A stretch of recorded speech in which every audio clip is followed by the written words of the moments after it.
This story is based on real events. Over 50,000 German POWs were held in Texas camps during World War II. Many formed genuine friendships with Americans, and these experiences influenced post-war German attitudes toward democracy and helped establish strong U.S.-German relations. The specific characters and some dialogue are fictionalized, but the overall treatment, experiences, and transformation described are historically accurate.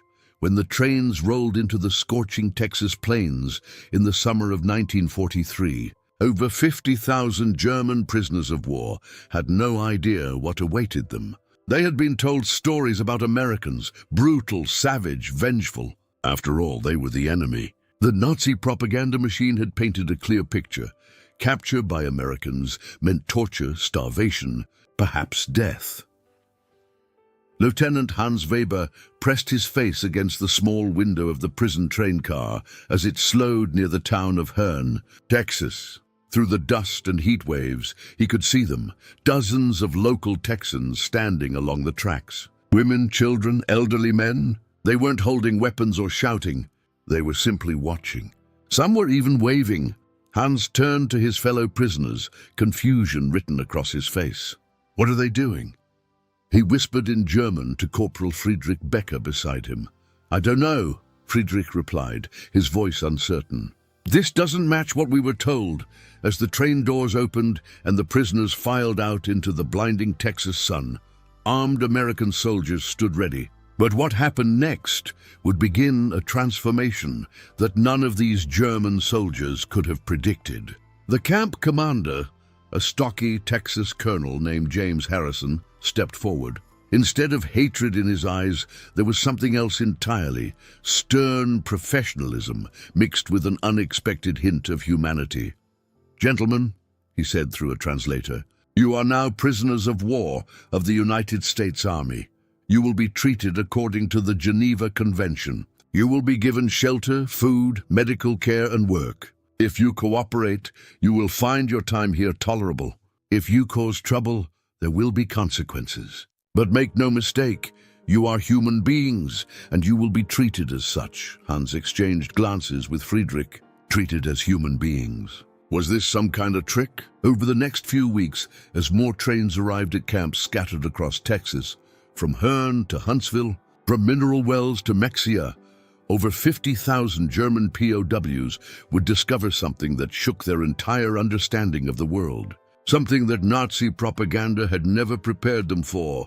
They were about to witness the real America. And it would change many of them forever. The first shock came at dinner on the first day. The German prisoners had been marched into the mess hall, a large wooden structure with long tables and benches. They had expected thin soup, maybe stale bread, the kind of rations that barely kept you alive. That's what happened in German POW camps after all. Why would the Americans be any different? When the kitchen staff began serving, Hans Weber couldn't believe his eyes. On his metal tray appeared roasted chicken, mashed potatoes with gravy, green beans, fresh bread with butter, and for dessert, apple pie. He stared at the food, then at the American soldier serving him. "Is this for us?" he asked in broken English. The soldier, a young man from Dallas named Bobby Jenkins, looked confused by the question. "Yeah, buddy. It's chow time. Eat up." Hans sat down slowly, still suspicious. Around him, other German prisoners were equally stunned. Some refused to eat at first, convinced the food must be poisoned. Others devoured it quickly, as if it might disappear. Friedrich sat across from Hans, tears streaming down his face as he ate. "Hans," he whispered, "I haven't eaten like this in 2 years. Not since before I was deployed." That night in the barracks, the Germans talked in hushed voices.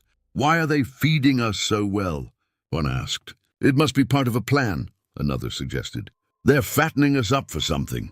But as days turned into weeks, the meals continued. Breakfast brought eggs, bacon, toast, and coffee. Lunch was substantial sandwiches with fruit. Dinner varied but was always generous. The prisoners began to gain weight, their hollow cheeks filling out, their strength returning. One evening, Hans approached Bobby Jenkins, the soldier who often served in the mess hall. "Why?" Hans asked simply. Why you feed us so good? Bobby thought for a moment, then shrugged. Because that's what decent folks do. You're prisoners, not animals. Plus, he added with a grin, my mama raised me right.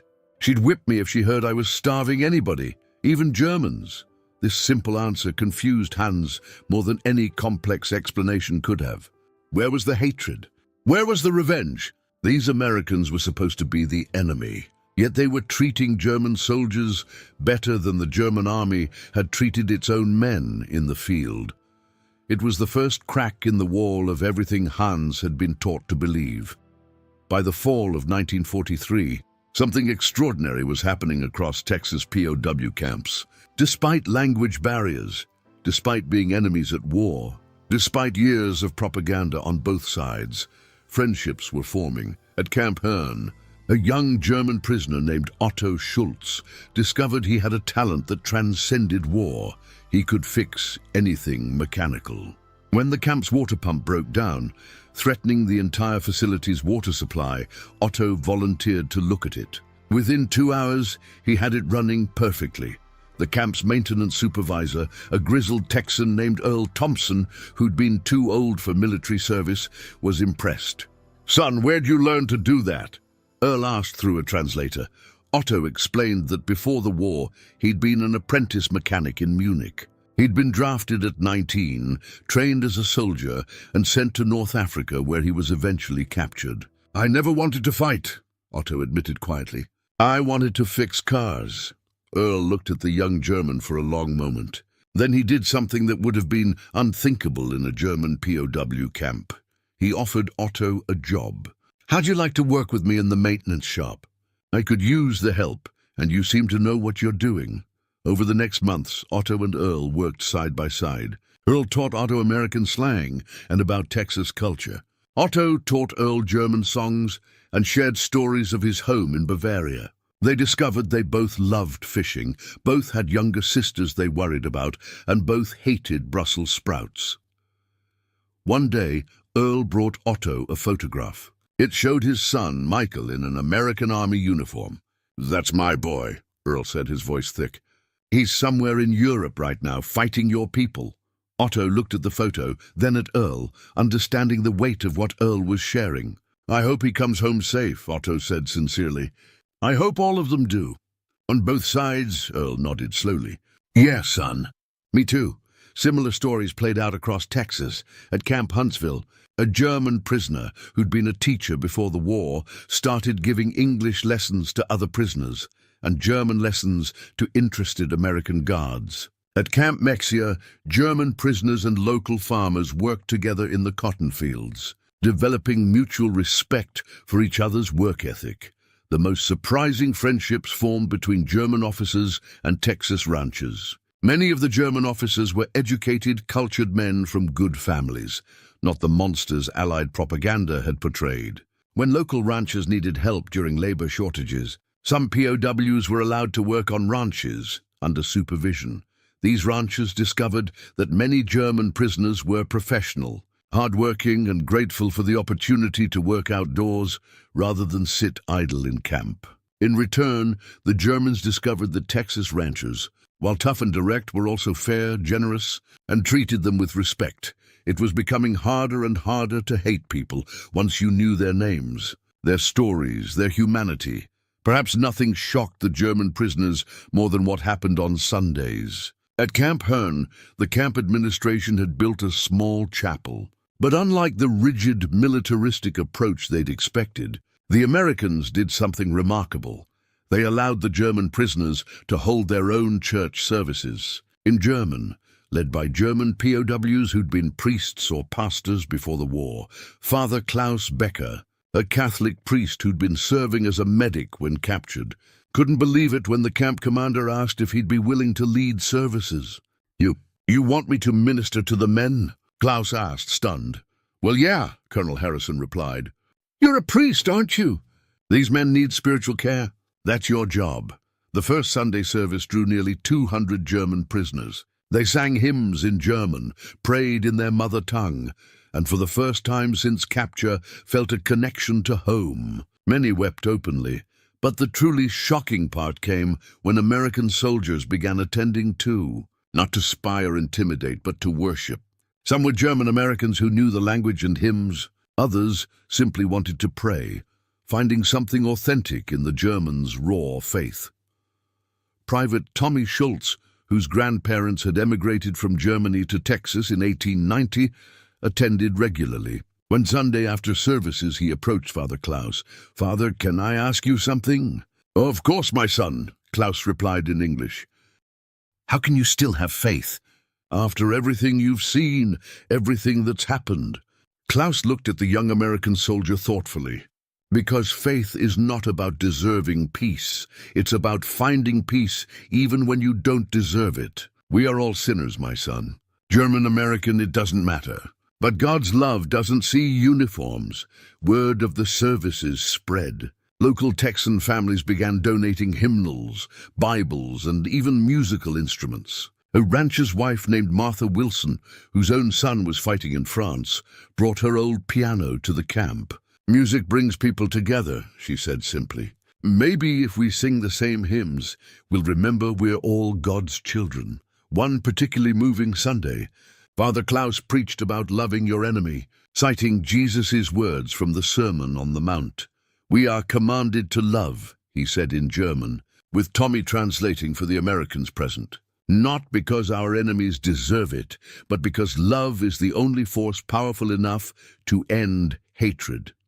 After the service, Colonel Harrison approached Klaus. "Father, that was a fine sermon. Made me think about my own heart, about the anger I've been carrying." Klaus smiled. "Colonel, that is all any of us can do. Examine our own hearts and ask God to make them more like His." In that moment, in a prisoner of war camp in the heart of Texas, the lines between captor and captive blurred. They were simply men seeking grace, seeking peace, seeking to remember their humanity in the midst of humanity's darkest hour.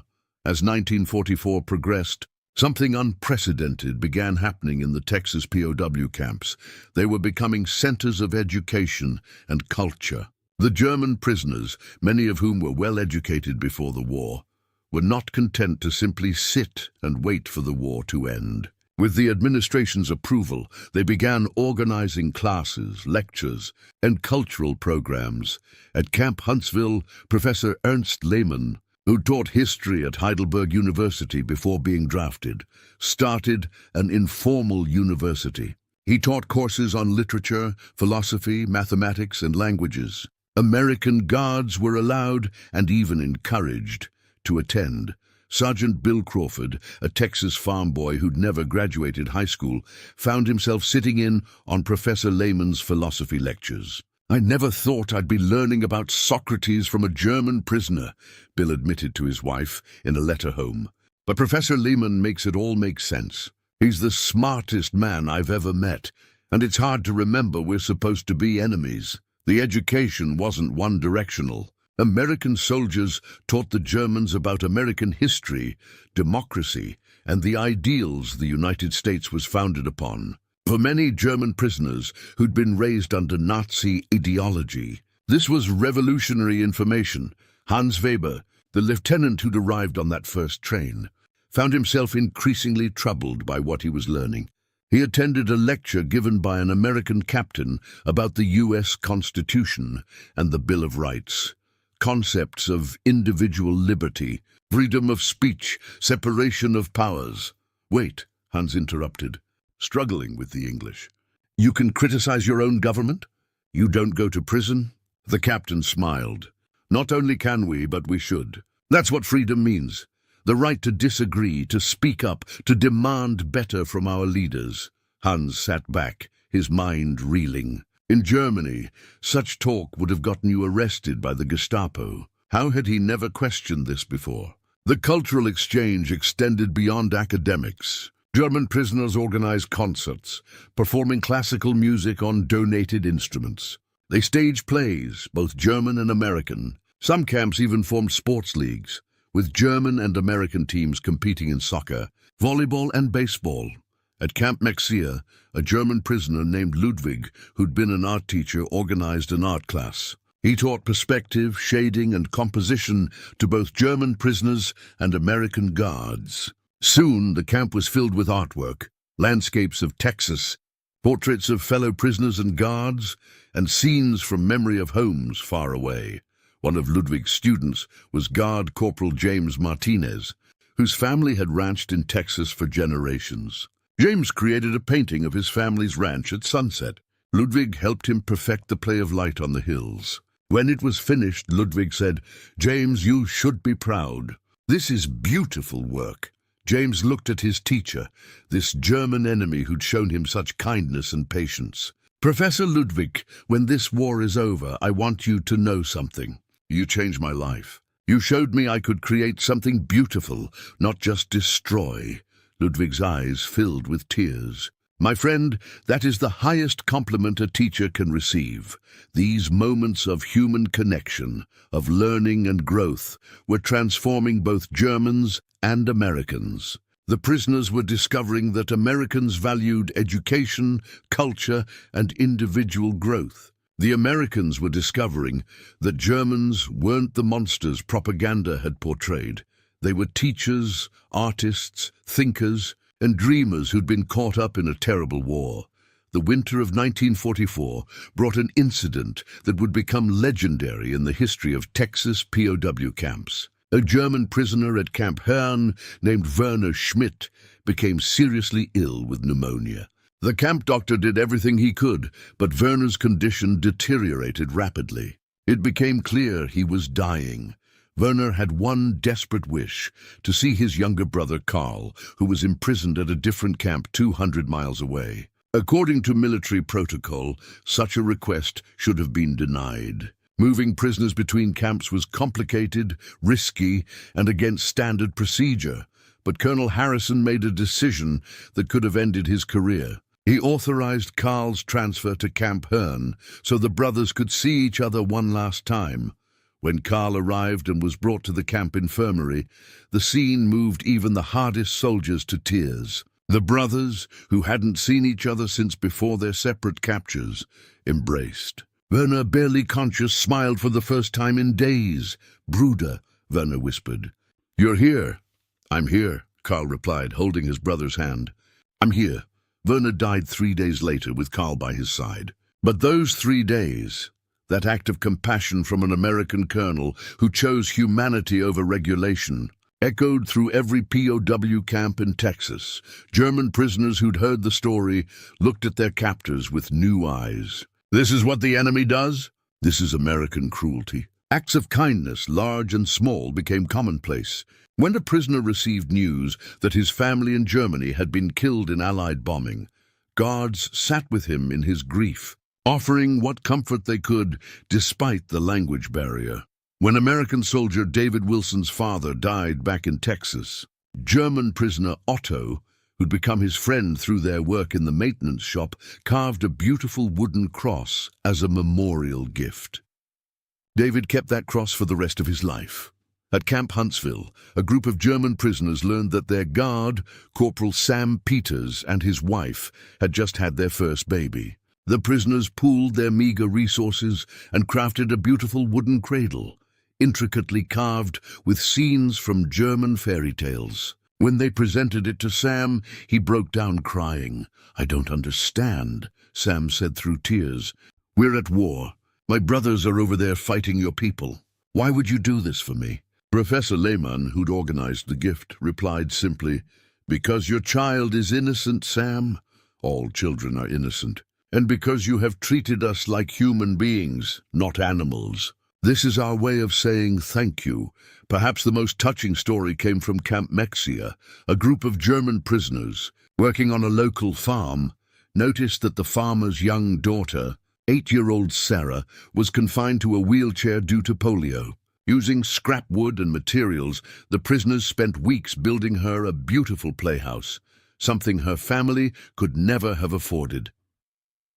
When they presented it to Sarah, her face lit up with joy. Her father, Henry Coleman, who'd been skeptical of having German POWs work his land, was moved beyond words. "You didn't have to do this," Henry said, his voice choking.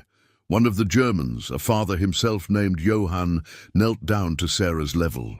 "In Germany I have daughter, same age as you. I hope someone is being kind to her while I'm gone." "This is for her too." Henry Coleman shook Johann's hand, then pulled him into an embrace. Two men, one American, one German, united in their love for their children, in their shared humanity. These acts of compassion weren't sanctioned by any policy or regulation. They were simply human beings choosing kindness over hatred, choosing to see each other as people rather than enemies. And they were changing hearts on both sides of the wire fence. As 1945 began and the war entered its final phase, something crucial started happening in the Texas camps. German prisoners began learning the truth about what their country had been doing. American authorities, adhering to the Geneva Convention, had been careful not to propagandize the prisoners. But now, as Allied forces liberated concentration camps, the evidence of Nazi atrocities was undeniable. Films, photographs, and testimony from liberated camps were shown to the German prisoners. The reaction was complex and painful to watch. Some refused to believe it. Surely this was Allied propaganda. Others were shocked into silence, forced to confront the reality of what had been done in their name. Still, others had suspected but hadn't wanted to know. Hans Weber sat in the camp theater as footage from Dachau played on the screen. The emaciated bodies, the mass graves, the survivors who looked like walking skeletons. His hands shook. He felt physically ill. After the screening, Hans sought out Father Klaus. "I served my country," Hans said, his voice breaking. "I thought I was defending Germany. But this, what was I defending? What have we done?" Father Klaus had no easy answers. He'd been struggling with the same questions. "Hans, most of us didn't know. We were soldiers, doing what we thought was our duty.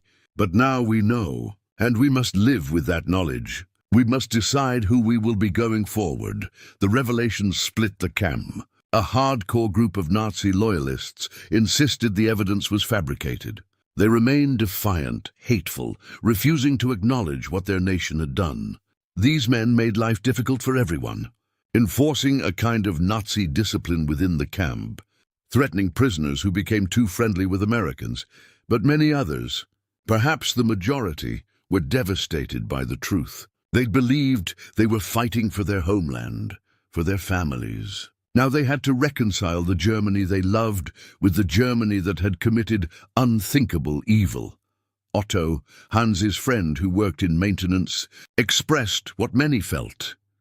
"Earl," he said to his American supervisor one day, "I am ashamed. I'm German, and I am ashamed." Earl put a hand on Otto's shoulder. "Son, you're not responsible for what others did. You're only responsible for who you choose to be now. And from what I've seen, you're choosing to be a good man." The American approach to this difficult period was notable. Rather than gloat or seek revenge, many guards and officers showed compassion for the prisoners' distress. They understood that having your entire worldview shattered was traumatic. They'd seen the same struggle in German-American communities throughout the war, people torn between their heritage and their horror at what Germany had become. Colonel Harrison organized discussion groups where prisoners could process what they'd learned, ask questions, and begin to understand how Nazi ideology had led to such evil. Professor Lehmann, who'd lost his own Jewish colleagues to the camps, led many of these sessions. "Gentlemen," Lehmann said in one particularly emotional session, "we were told the Jews were our enemy. We were told they were subhuman. We were told many lies. But lies only work when we stop thinking for ourselves, when we surrender our individual moral responsibility to a leader or a party. The question we must each answer is, will we ever make that mistake again?" This period of reckoning was painful but necessary. For many German prisoners, their time in Texas became about more than just waiting out the war. It became about rebuilding their understanding of the world, about learning what freedom and democracy really meant, about recognizing the humanity in everyone, including those they'd been taught to hate. And for the Americans, it was a reminder that defeating an enemy on the battlefield wasn't enough. They needed to win hearts and minds. to show that democracy and human dignity weren't just propaganda slogans. They were principles worth living by. May 8th, 1945. VE Day. The war in Europe was over.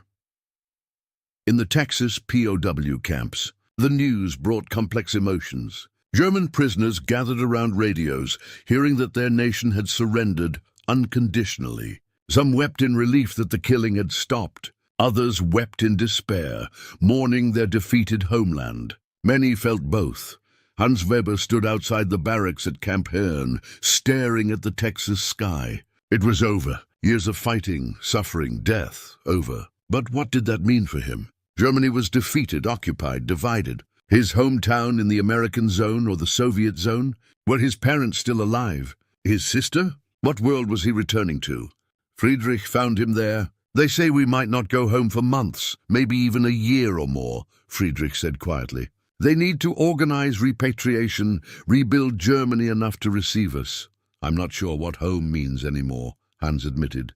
"The Germany I left doesn't exist. The Germany I thought I was fighting for never existed." In the days following VE Day, the relationship between prisoners and guards evolved yet again. They were no longer soldiers on opposite sides of an active war. They were simply men waiting for the next chapter of their lives to begin. Work details continued. Education classes continued. But there was a new quality to the interactions, a kind of bittersweet awareness that this unusual community would soon end. Friendships that had formed across enemy lines would be tested by separation and distance. Otto and Earl spent long hours together in the maintenance shop, working on projects but mostly just talking. "Earl," Otto said one day, "when I go back to Germany, I will open a shop. Fix cars, tractors, machines, and I will tell everyone about the Texan who treated me like a human being, who taught me that enemies can become friends." Earl pulled out a piece of paper. "I wrote down my address. When you get that shop opened, you write to me. Let me know you're okay. And Otto, you'll always have a friend in Texas." Similar conversations played out across the camps. Guards and prisoners exchanged addresses, made promises to write, shared final stories and memories. There was grief in these goodbyes, a recognition that something precious and unusual had been created in these camps. A bridge between two nations, two peoples who'd been told to hate each other but had chosen connection instead. The hardcore Nazi prisoners remained bitter and defiant. But they were now a minority. Most German prisoners were leaving Texas with a fundamentally different understanding of America and Americans than they'd arrived with. One evening, Colonel Harrison gathered the prisoners at Camp Herne for a final address. "Gentlemen," he said through a translator, "soon you will be going home. You will be returning to a Germany that has been defeated, occupied, and must be rebuilt. That will be hard. Many of you will face hunger, hardship, and difficult questions from your countrymen about your time here. But I want you to remember something. What happened here in Texas wasn't about America being better than Germany. It was about human beings treating each other with dignity and respect. Take that home with you. Build a new Germany on those principles. And know that you will always have friends in Texas." Many prisoners wept as those words were translated. They'd come as enemies and were leaving as something else.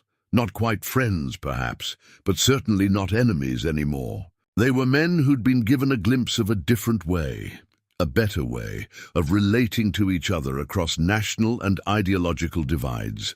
The repatriation process was slow and complicated. It wasn't until late 1945 and into 1946 that most German prisoners began their journey home.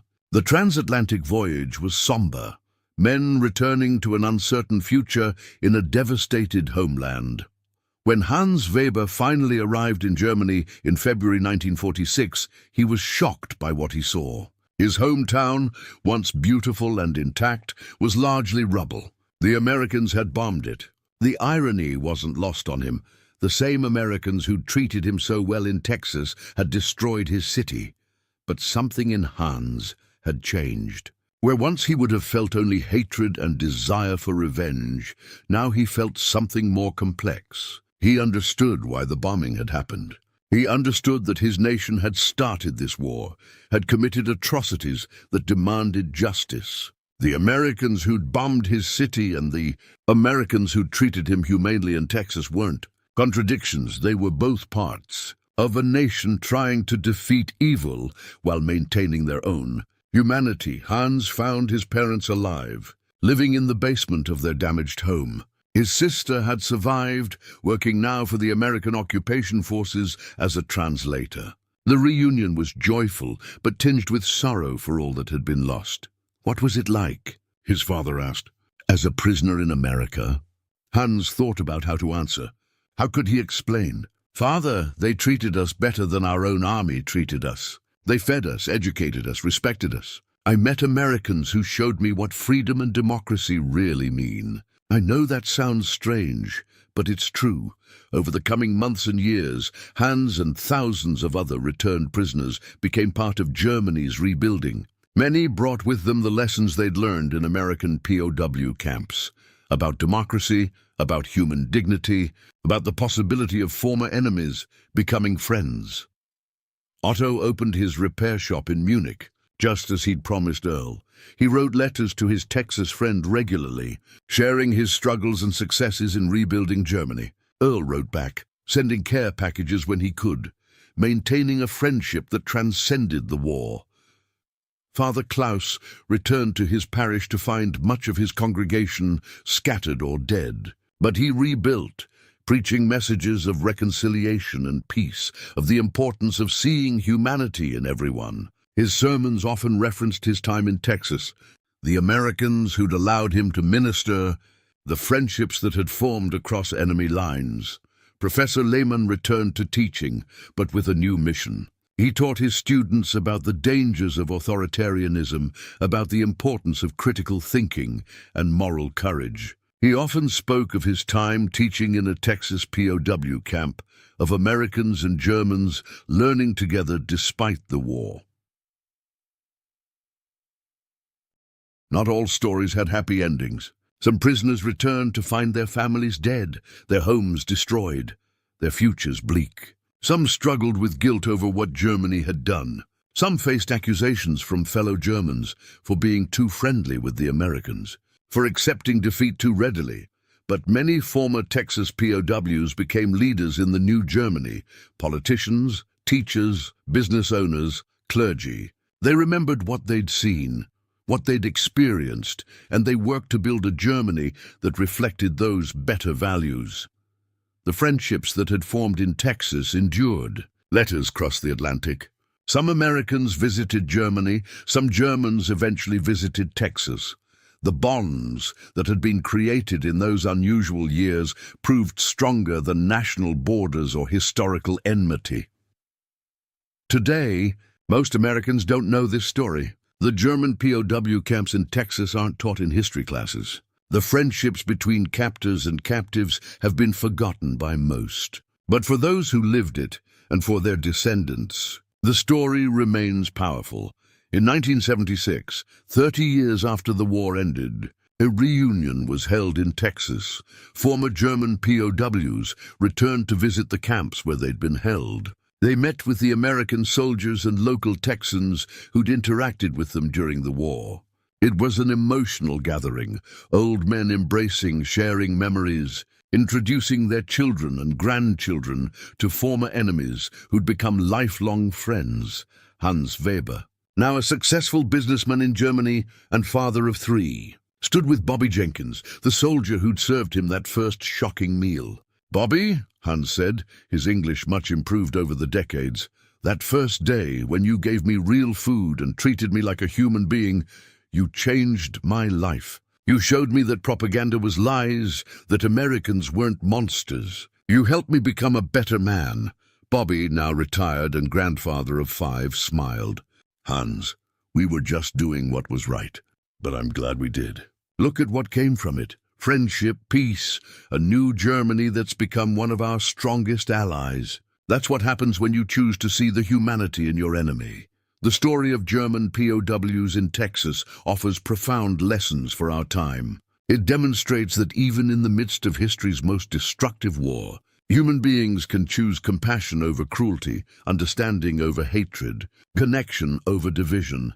It shows that treating enemies with dignity isn't weakness, it's strategic brilliance. Many of those German POWs became champions of democracy in post-war Germany, building bridges between former enemies that have lasted generations. It reveals that ordinary people, Texas farmers, guards, townspeople, can make extraordinary differences through small acts of kindness and by refusing to dehumanize those they're told to hate. The Texas POW camps represent a road not taken in human history, a glimpse of what's possible when we choose our better angels over our worst impulses. In a time when the world seems increasingly divided, when dehumanization of the other seems to be rising again, this story offers hope. It reminds us that behind every uniform, every nationality, every ideology are human beings with families, dreams, fears, and the capacity for change. It shows that walls and fences can't prevent human connection when people choose to see each other truly. The German soldiers who arrived in Texas in 1943 expected cruelty and found compassion. They expected hatred and found friendship. They expected to be treated as monsters and instead were treated as men. And in that treatment, many of them were transformed. This is the secret behind WW2 that shocked German POWs. America at its best isn't defined by its military might or economic power. It's defined by the simple human decency of ordinary people who choose to do the right thing, even when it's easier to do wrong, who choose to build bridges even with enemies, who understand that peace is built not just by defeating armies, but by winning hearts. The story of German POWs in Texas isn't just history, it's a blueprint for a better future. In a world that still struggles with hatred, division, and dehumanization, it stands as proof that another way is possible, that enemies can become friends, that compassion is strength, not weakness, that the human spirit, when given a chance, will always choose connection over isolation, understanding over hatred, hope over despair. The Texans, who shocked German POWs with their humanity, didn't know they were making history. They were simply living their values, treating others as they wished to be treated, refusing to let war strip away their decency. And in doing so, they changed the world, one meal, one conversation, one act of kindness at a time. That's the real secret. That's the lesson. That's the legacy worth remembering.